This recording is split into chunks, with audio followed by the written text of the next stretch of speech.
Olá a todos, olá a todas, meu muito boa noite. Sejam muito bem-vindos a mais uma live do Danilo Bifone.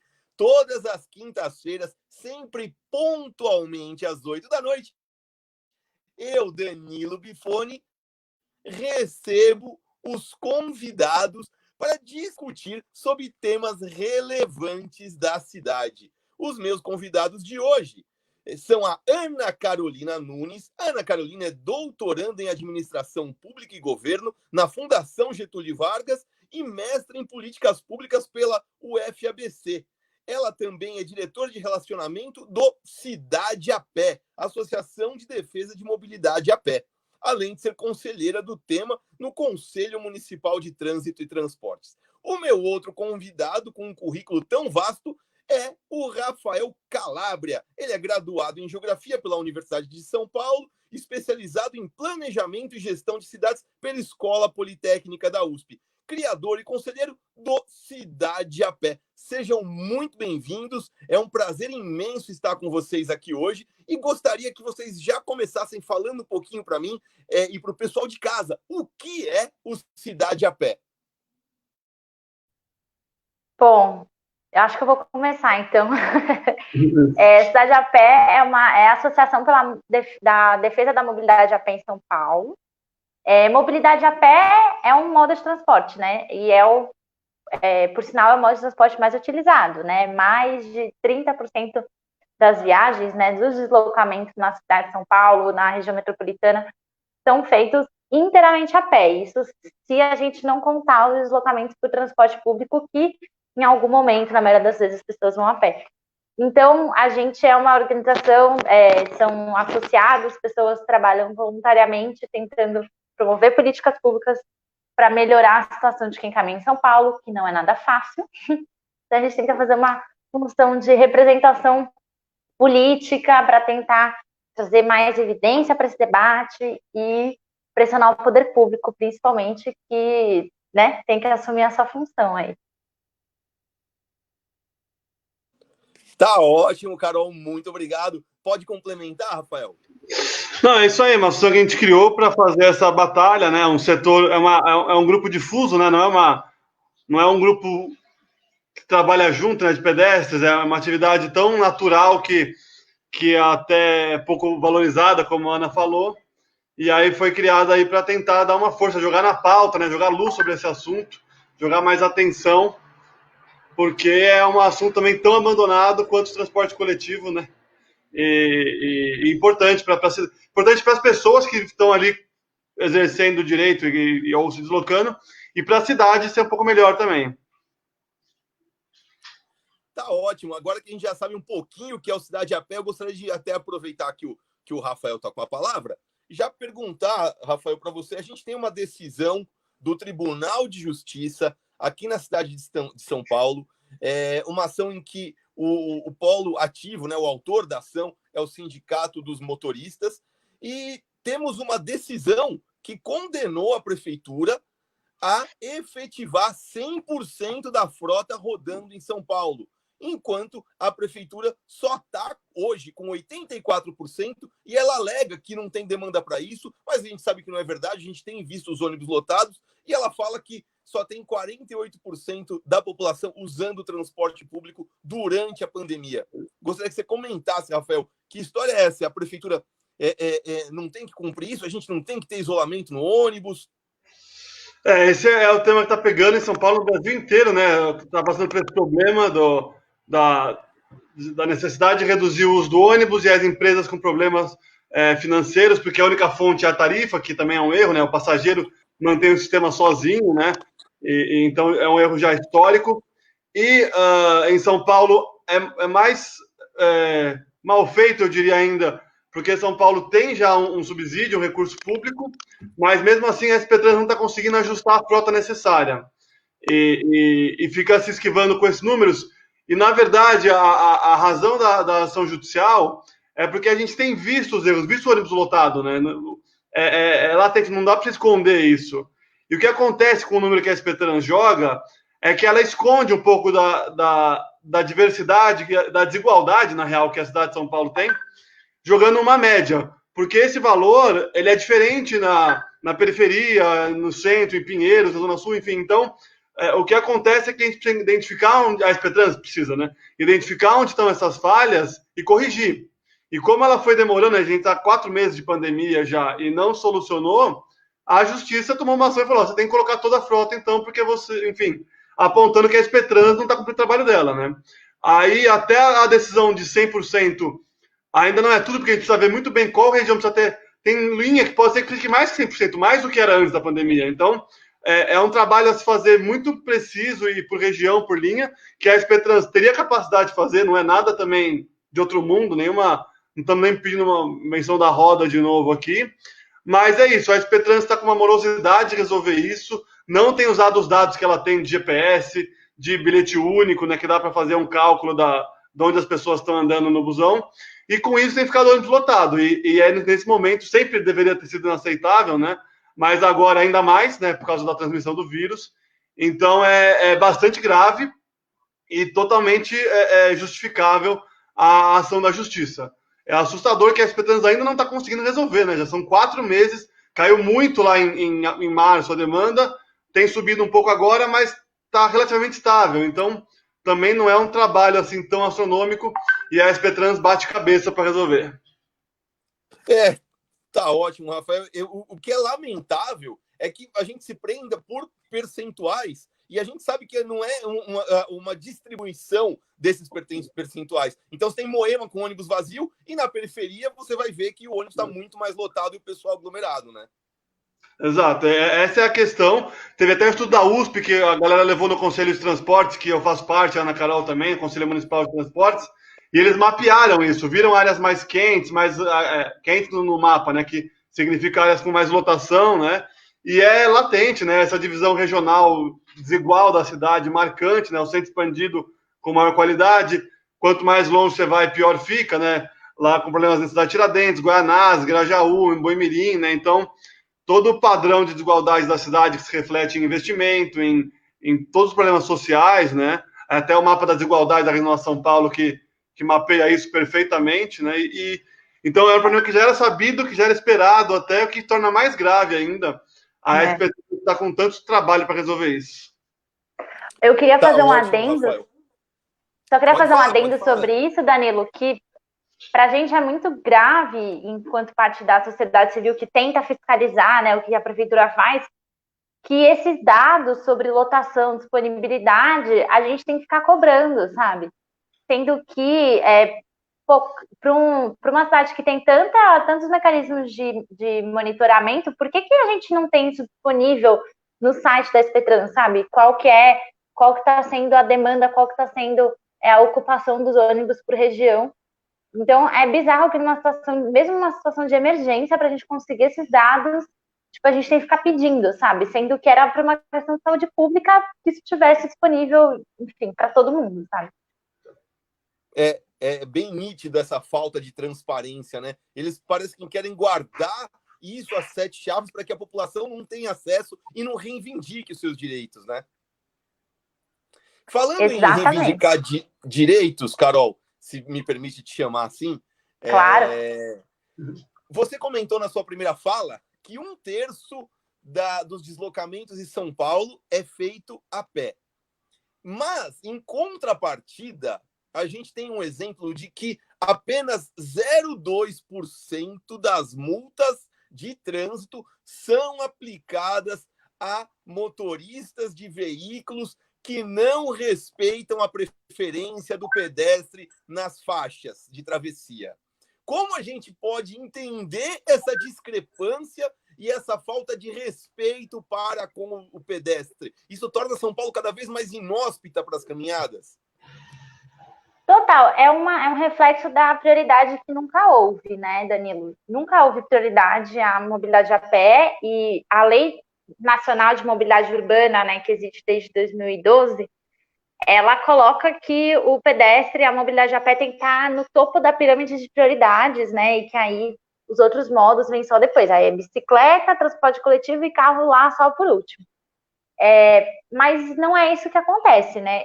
Um dos principais motivos para que só uma parte das multas sejam sejam desse tipo, né, como você falou, de desrespeito à preferência do pedestre, por exemplo, não respeitar na travessia, é que a maioria dessas multas teriam que ter um agente fiscalizando, né, porque a maioria esmagadora das multas são por radares, que é muito mais fácil, automatizado. Mas existem também tecnologias para você identificar infrações, por exemplo, invasão de faixa. Mas não tem investimento nessas tecnologias porque isso não é prioridade. Assim como também, enfim, não tem uma prioridade para fiscalizar mais essas infrações que são piores, né? Então, você tem um baita esforço, às vezes, para fiscalizar coisas que não atentam contra a vida, mas não para as outras que são tão importantes quanto, né? Aliás, mais importante ainda, porque preservar a vida é o que, enfim, tinha que ser a função, assim. E, além disso, isso se reflete, Danilo, assim, no ano passado, mais da metade das morreram 709 pessoas no trânsito de São Paulo. 709 pessoas. É um número muito alto. E mais da metade dessas pessoas que perderam a vida no trânsito, elas estavam a pé. Então, assim, a CET, ela faz todo ano um relatório de mortes. Se você procurar no Google, colocar relatório de mortes CET, você vai ver um relatório bem completo, que diz como foram as ocorrências, onde foi, tem caracterização de várias delas. Então, elas sabem muitas coisas. Só que tem uma falta de prioridade no sentido de que não se age nos lugares onde mais tem insegurança, por exemplo. Como é que às vezes você tem um lugar onde um cruzamento, onde 15 pessoas são atropeladas em um ano, esse cruzamento tem que mudar, né? Tem que ser observado ali o que provoca esse risco. E mudar não é você colocar um monte de grade para as pessoas não atravessarem, né? Porque isso também é uma solução que acaba sendo usada. Mas precisa ter prioridade. E é justamente o que não existe hoje. Infelizmente, a gente vê que a mobilidade urbana ela sofre com isso demais, né? O poder público pensa só na parte arrecadatória e não em preservar vidas. E é lamentável isso. E eu vou perguntar para o Rafael agora, depois se você puder complementar, Carol. Vocês, nas últimas eleições para governador, vocês apresentaram uma carta de compromisso para os candidatos, né? E, infelizmente, os dois candidatos que foram para o segundo turno se negaram a assinar essa carta de compromisso. Já dou os parabéns para vocês por essa atuação política na cidade, isso é muito importante, cobrando dos nossos dirigentes, mas, infelizmente, eles não quiseram assinar isso, e quem ganhou acabou sendo o Dória, e essa carta previa segurança no trânsito e mobilidade ativa. Como a gente pode fazer isso nas próximas eleições, Rafael? Então, é um trabalho que as entidades de mobilidade de São Paulo têm feito já há um tempo, né? E até tem um trabalho federal também acontecendo há um tempo para tentar ajudar mais cidades a fazerem. E é essencial mexer nas eleições, né? No momento que vai se definir ali o prefeito, a prefeita, o mandatário. E a gente tem visto muito que a vontade política é essencial para mudar o cenário. Então, você tem que ter um prefeito ou uma prefeita eleitas interessado e com vontade de mudar. Então, a incidência nas eleições, pautar os candidatos, tentar melhorar o debate, tentar expor os pontos ruins que acontecem, que sempre surgem, é essencial para ter aí um mandato de 4 anos melhor. A gente já começou de novo esse ano a fazer esse trabalho para as eleições que vão ser agora em novembro, e estamos fazendo alguns debates com as candidaturas e tal, fizemos o material, e, enfim, a pandemia vai tornar um pouco mais difícil, mas é importante expor isso, para melhorar o nível do debate, para evitar que eles falem muitas groselhas que nem sempre falam, promessas impossíveis e enfim, outras coisas, para conseguir compromisso também, né? Apontar qual é o caminho, é o momento que consegue falar de toda a mobilidade, as relações que ela tem, porque a mobilidade a pé, o transporte impacta a pé, a política urbana da cidade impacta a mobilidade, impacta o meio ambiente, então você consegue falar de toda a cidade, porque normalmente depois do debate ele começa a ficar mais específico, né? Uma audiência sobre o contrato de ônibus já é um recorte de um ponto, então o debate mais amplo é bom para você conseguir mostrar toda a correlação, né?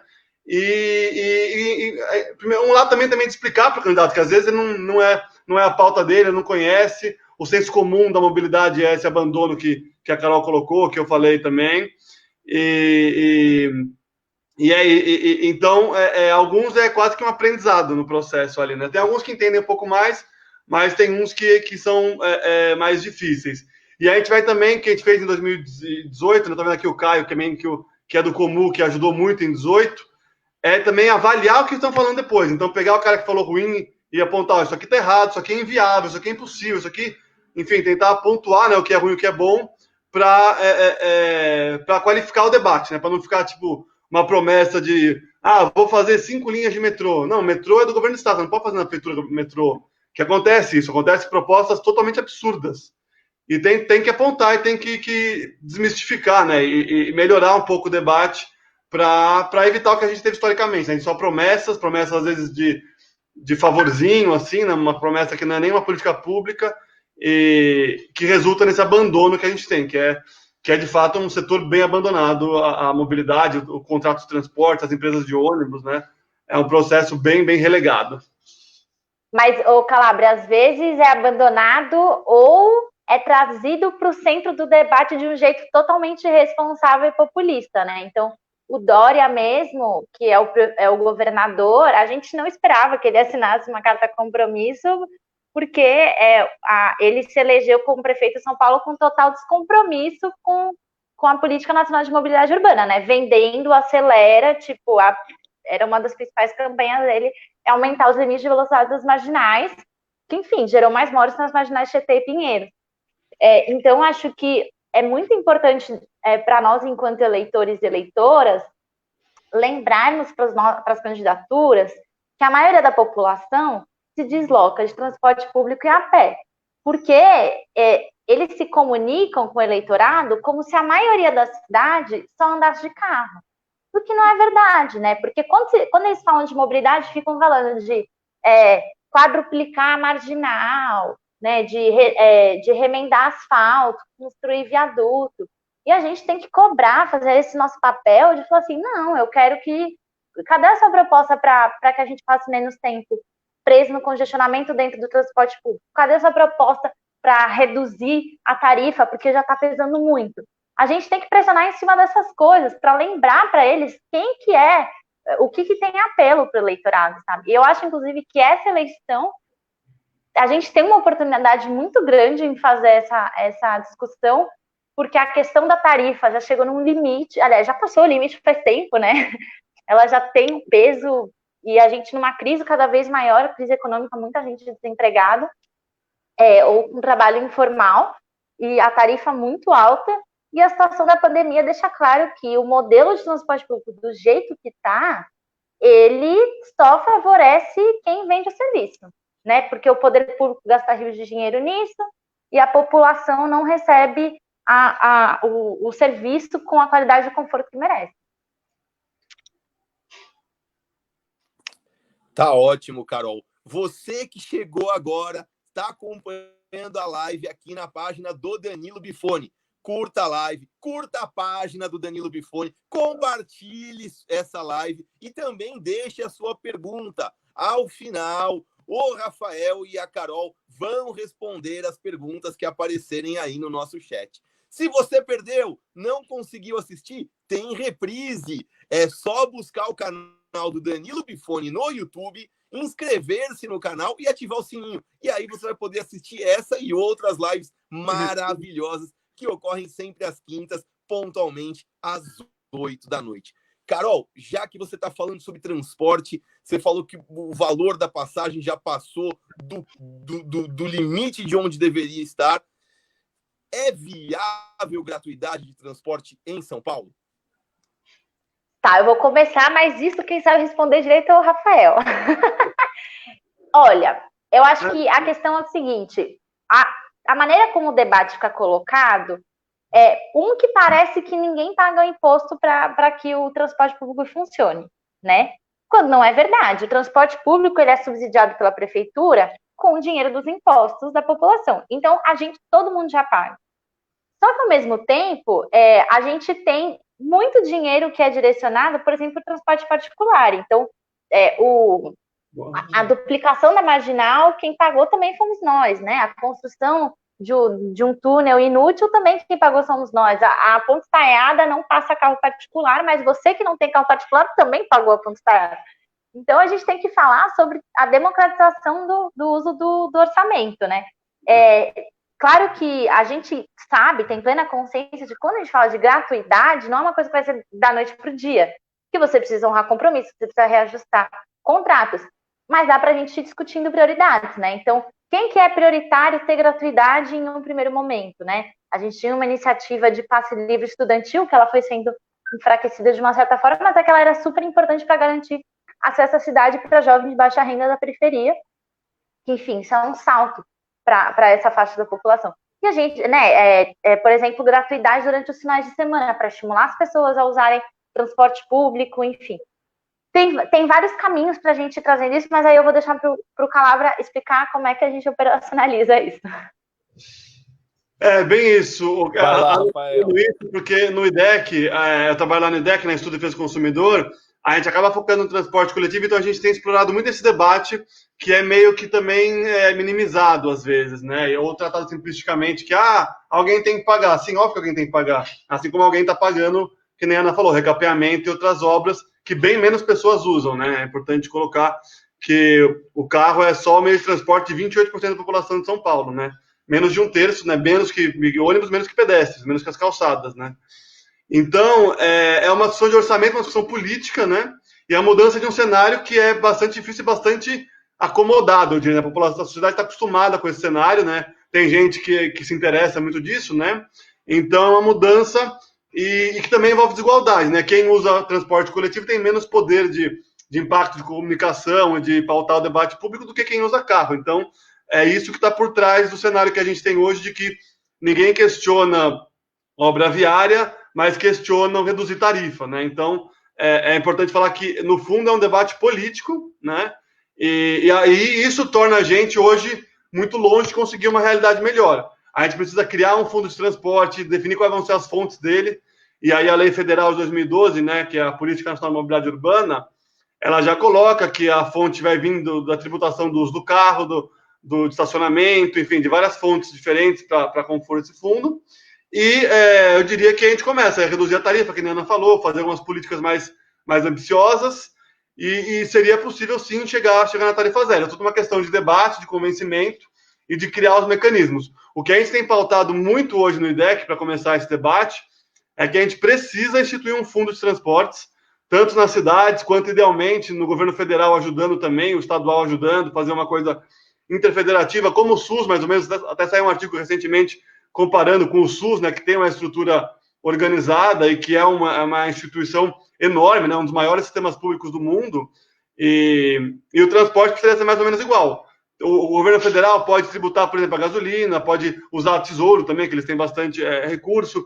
O estadual pode usar o licenciamento IPVA, tem pedágios rodoviários, então dá para também criar um recurso. Então vai juntando para baratear o direito, né, que precisa, né, para garantir o direito. E para não ficar também só em hipóteses, a gente teve agora, no começo do ano, uma proposta em Porto Alegre, que o prefeito mandou para a Câmara com essas ideias, com a criação de um fundo, algumas ideias questionáveis, mas, enfim, comprando essa briga, né, de como fazer isso. E Goiânia, que tem um transporte que é metropolitano, né, que nem a MTU daqui, mas lá é unificado, eles estão propondo usar o licenciamento do veículo estadual para baixar em R$1 também a tarifa. Então, tem ideias começando a surgir, muito pouquinho ainda, muito tímido, mas a gente tem que avançar esse debate e é necessário, né? É urgente, porque, como a Ana Carol falou, a tarifa expulsa pessoas. A gente tem pessoas em São Paulo hoje que deixam de usar transporte coletivo por causa do preço.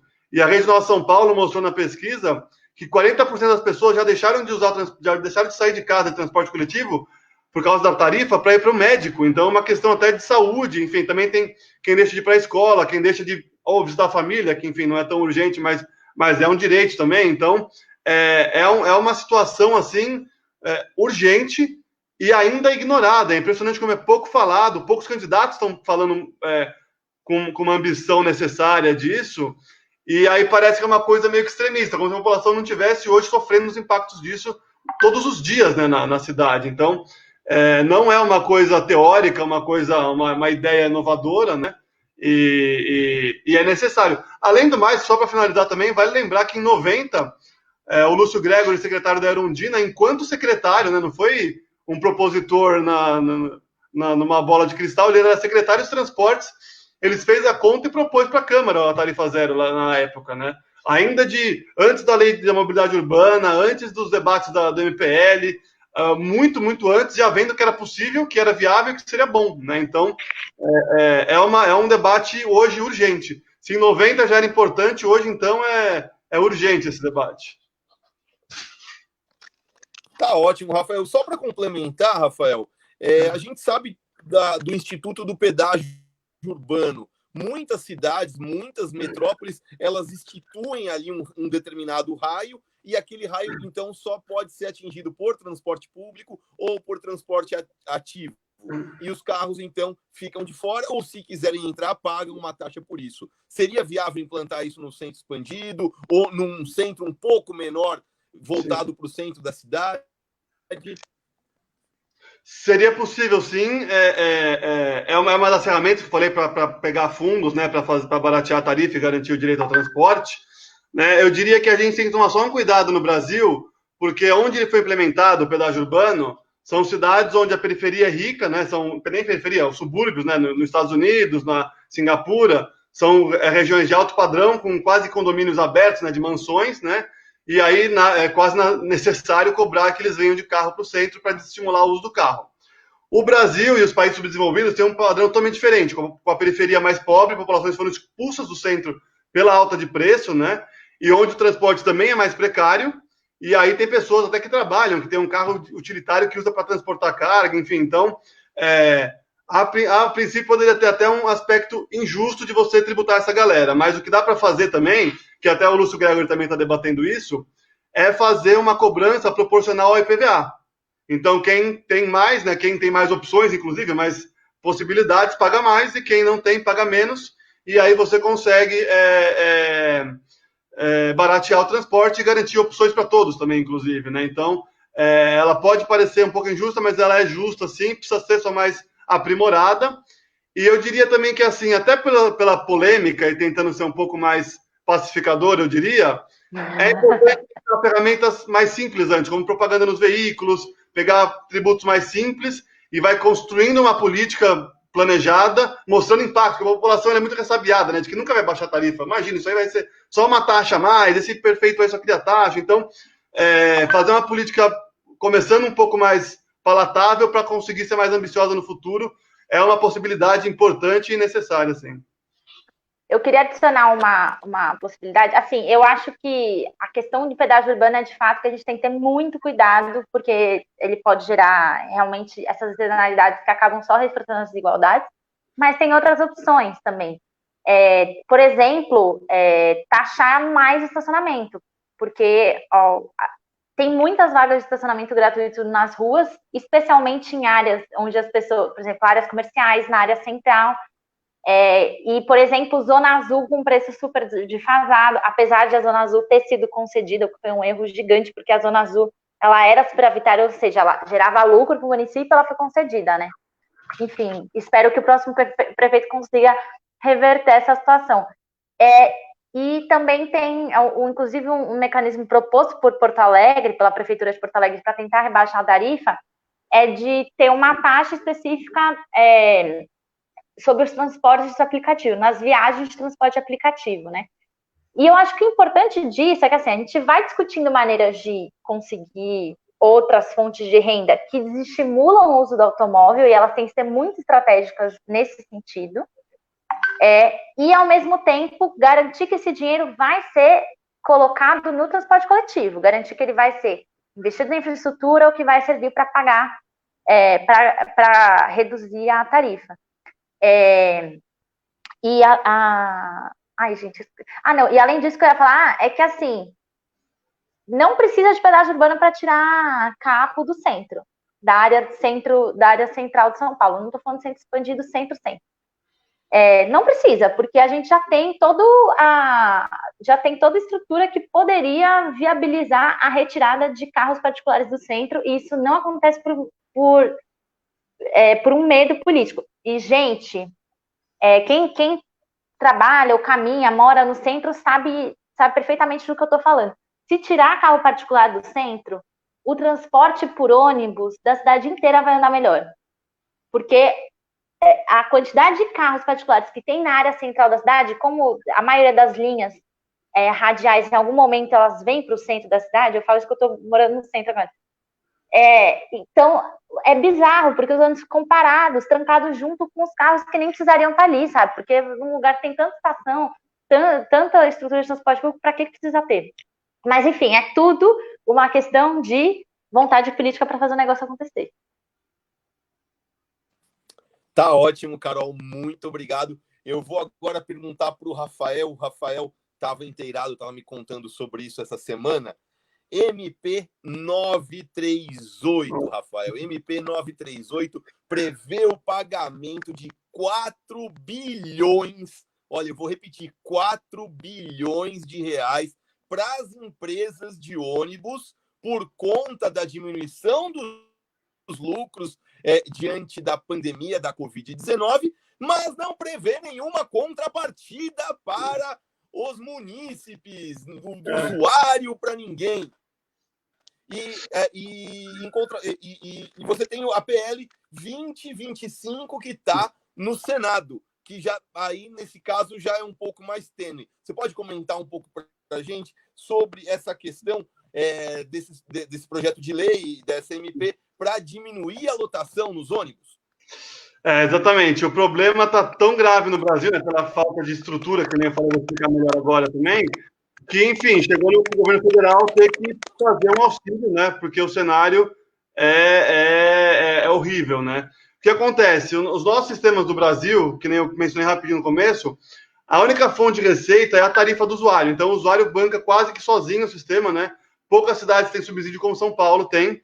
E então, a tarifa fica, além da tarifa ficar mais cara, o sistema fica, eu diria que instável, né? Que é o que aconteceu agora. Perde passageiro, perde o recurso, né? O passageiro é o recurso do sistema, né?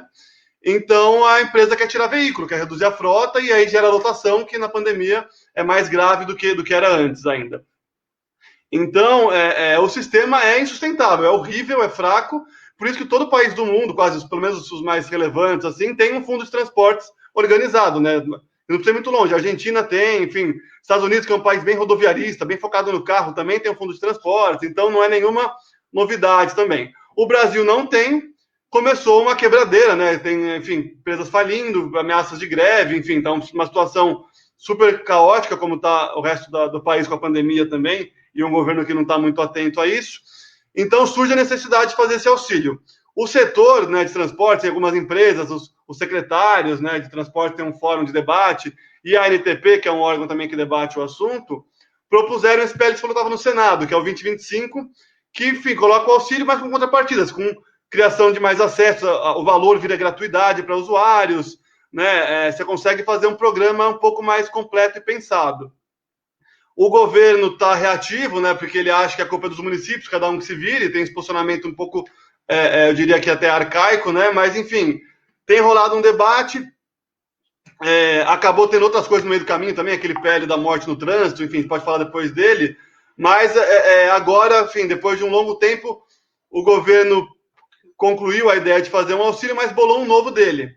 E aí esse texto ruim que você colocou aí, que foi tentado votar na terça, né, de última hora, colocaram também as pressas, aquelas manobras de Câmara que acontecem às vezes, e o texto é ruim, limitava a poucos municípios seriam auxiliados, não tinha contrapartida nenhuma, ainda tinha umas regras super confusas que queriam que todas as cidades estendessem os contratos de ônibus para reequilíbrio, mas se você está dando um auxílio já vai ter reequilíbrio, então por que vai ter que mexer no contrato? Então, abriu um monte de risco, era bem horrível assim, então era bem caótico, e como a gente estava acompanhando o assunto, a gente conseguiu alertar alguns deputados ali, a oposição principalmente, até o Partido Novo, que é mais neoliberal, assim, na visão, também achou ruim o texto, né, também se opôs ali na hora, então conseguiu se criar ali um movimento, uma reação, e pelo menos tirou o texto para melhorar o debate, porque eles queriam colocar e votar em 2 horas o texto, foi um negócio super atropelado.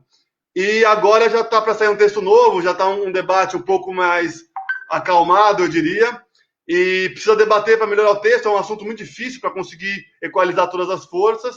O IDEC está acompanhando, falamos hoje com pessoas do governo federal, falei com mais parceiros também para ajudar no debate, né, e tentar achar um texto melhor para fazer esse auxílio, mas não só auxílio, um auxílio que deixe resultados bons para a cidade também. Então, seja gratuidade, a gente está propondo também uma coisa interessante, que tenha um estímulo a também bicicleta e pedestres, né? Porque você ficar dando auxílio para o setor de transporte sem parar, vai ficar até, enfim, acharem a vacina do coronavírus. Então, o estímulo à bicicleta é para também desafogar um pouco o transporte, dar uma alternativa para as pessoas se locomoverem, não sendo o transporte que é caro, né? É um veículo, né? É um veículo caro. Então, a gente tem que achar soluções mais baratas para reduzir a necessidade de futuros subsídios, eu diria, né? Para tentar melhorar um pouco a cidade também e deixar resultados positivos, né? Então, é um debate complicado. O governo federal nunca se mexeu muito nisso, então fica mais complicado, porque não tem nem traquejo e entendimento do tema. O Ministério das Cidades tem sido super sucateado, né, com a Secretaria de Mobilidade que tem nele também, então é um cenário já ruim, né, também para se debater, e é uma situação alarmante que a gente está no Brasil, né, com um governo ainda que até... Você falou de um ministério que não existe mais, Calabria. Ministério do Desenvolvimento Regional, desculpa. Mas isso também está sendo... Não, né? Então, é um cenário bem ruim, e esse PL pode dar um socorro, um auxílio, e esperamos que deixar resultados positivos também para a cidade. Tá ótimo, obrigado, Rafael. E mudando um pouco de assunto, eu vou perguntar agora para Carol.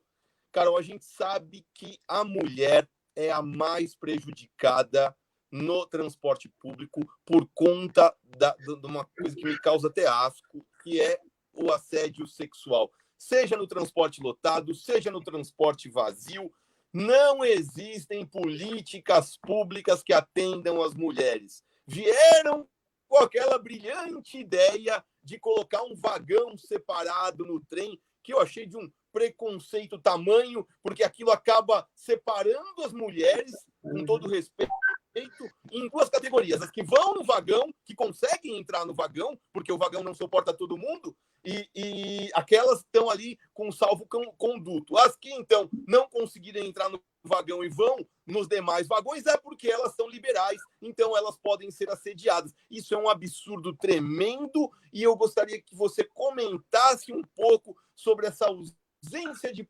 políticas públicas respaldando a segurança das mulheres. Tá, eu acho que para falar disso, acho que é bom a gente começar com o seguinte, algo que acho que explica muita coisa. O transporte público, ele foi pensado com uma lógica. Tinha uma necessidade crescente de você garantir que as pessoas que trabalhavam nas fábricas que estavam surgindo, né, enfim, no século XX, chegassem no local de trabalho. Então, ele foi pensado para isso, como um lugar de levar trabalhadores, a mão de obra, para o local de trabalho. Então, dentro dessa mentalidade, tem um modelo ali de quem que é a pessoa que tem que ser atendido, né? É um trabalhador, é pensado como se fosse só um trabalhador, é um modelo, né? Um trabalhador, homem de classe média.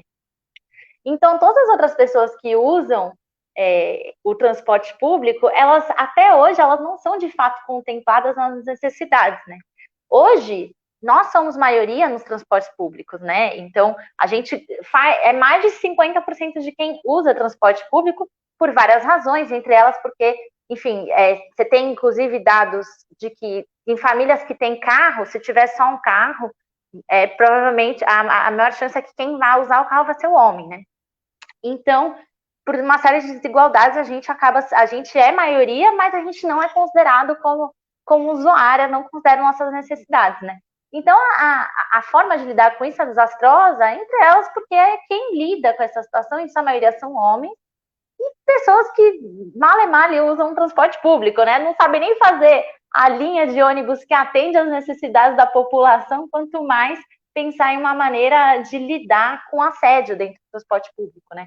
Então, é preciso a gente tirar... Primeiro que a gente teve um esforço, graças aos movimentos ativistas na última década, principalmente, para tirar do silêncio, né? Então, a gente começar a debater o que é isso. Olha, gente, isso aqui não é legal, isso aqui é assédio, sabe? Não é cantada, não tem desculpa para você se esfregar ou passar a mão em alguém, não é por causa da lotação. Você pode muito bem não fazer isso, sabe? Então, acho que a gente já começou o movimento das pessoas começarem a entender que isso existe. Só que a ação das empresas e dos próprios governos ainda é muito insípida, sabe? Porque, por exemplo, quantas pessoas sabem como é que faz para denunciar quando você sofre um assédio no ônibus? Né? Muita gente não sabe, entendeu? E a prefeitura já fez uma vez, colocou cartaz e falou assim, ligue no 190.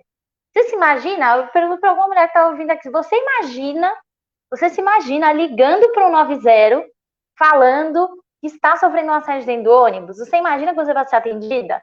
Isso vai adiantar? Então, assim, os mecanismos que são colocados, eles parecem que não são pensados dentro da realidade de quem usa o transporte público, né? E o vagão rosa, para mim, ele é um exemplo desse mecanismo que é totalmente não pensado a partir da realidade de quem usa, porque grande parte das mulheres que usam o transporte público sequer vai desacompanhada, muitas vezes está levando o filho, está com o marido, e não é por isso que deixa de sofrer o assédio, inclusive, né?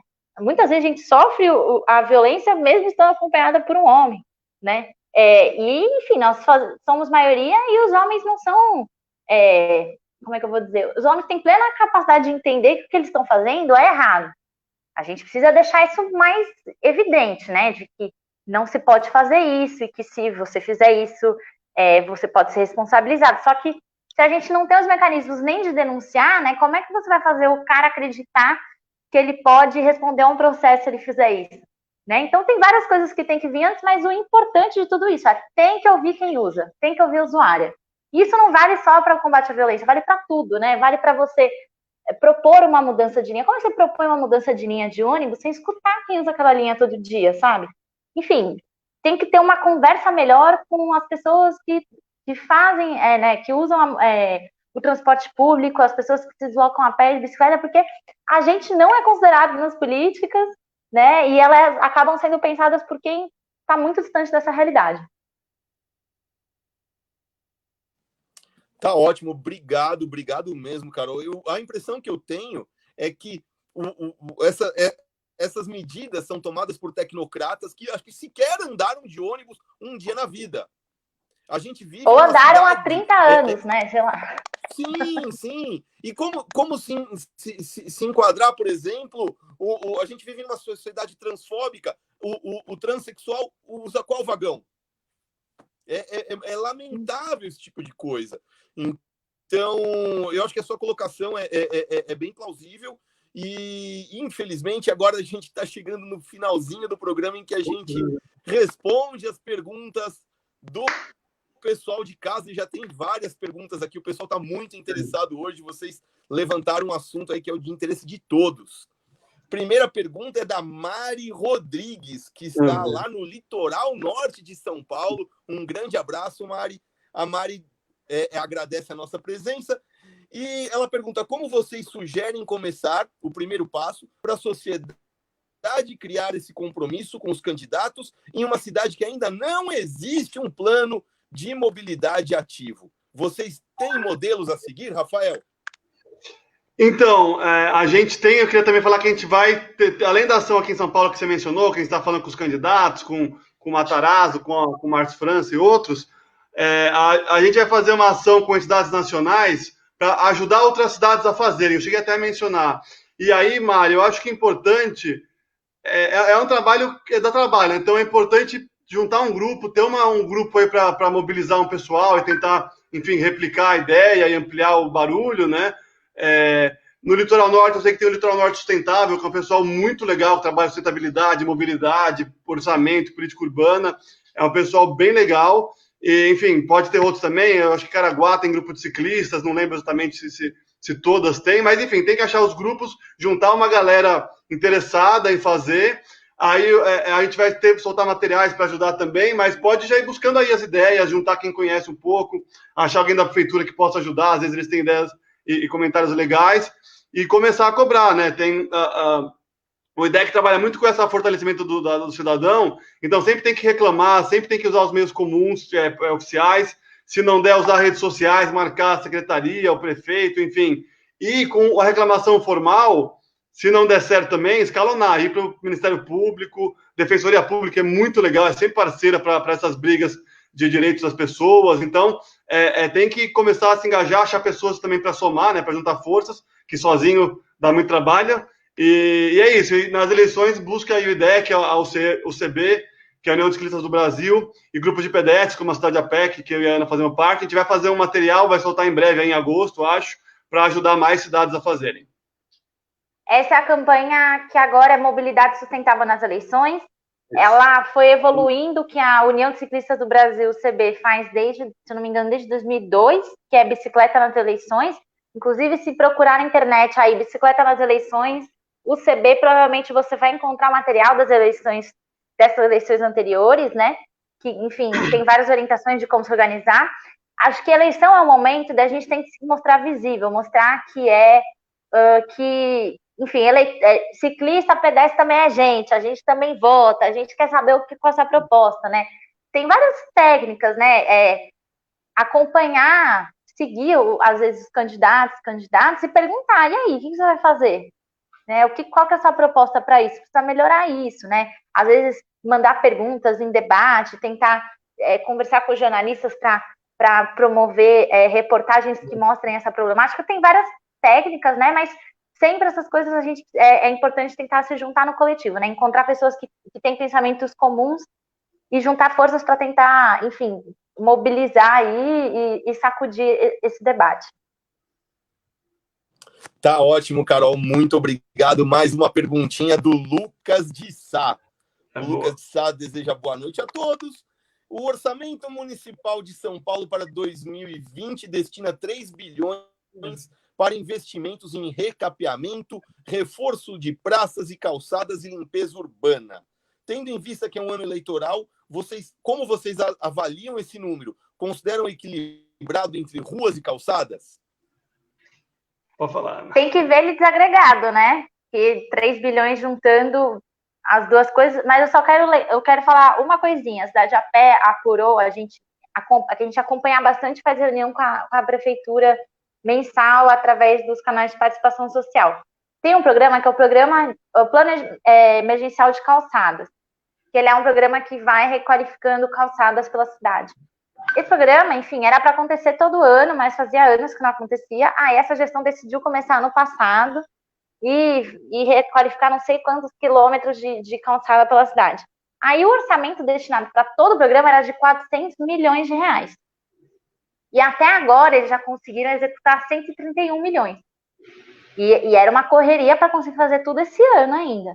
Só que por causa da pandemia, tiveram que contingenciar, ou seja, não vão conseguir usar 200 milhões de reais.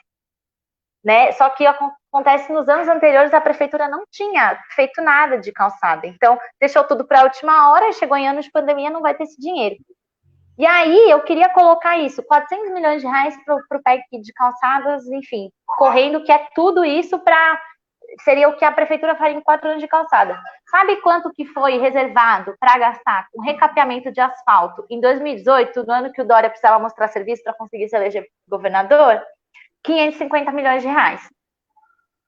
Né? Então, assim, tem um desequilíbrio aí ao longo dessa gestão entre o dinheiro que foi colocado para asfalto e para calçada, enfim, outras obras, ciclovia, né? Obras que poderiam beneficiar muito mais gente, e tem uma dívida aí em relação a isso. Calabro, o que você achou desse valor? Não, é o que você falou, ele está juntando muitas coisas e a gente sabe que o maior gasto é com recapeamento. Até foi uma bandeira dessa gestão, ficar falando de recapeamento, e volta aquilo que eu falei, né? 3 bilhões aí com recapeamento e não tem reclamação. Agora, o subsídio que é para o transporte coletivo para 9 milhões de usuários diários, que também é 3 bilhões, os vereadores acham que é o fim do mundo. Então, é um pouco do que eu falei do posicionamento político de cada um, né? O transporte coletivo é sempre menosprezado e tratado como menos importante, né? Enquanto é o exato oposto, na realidade.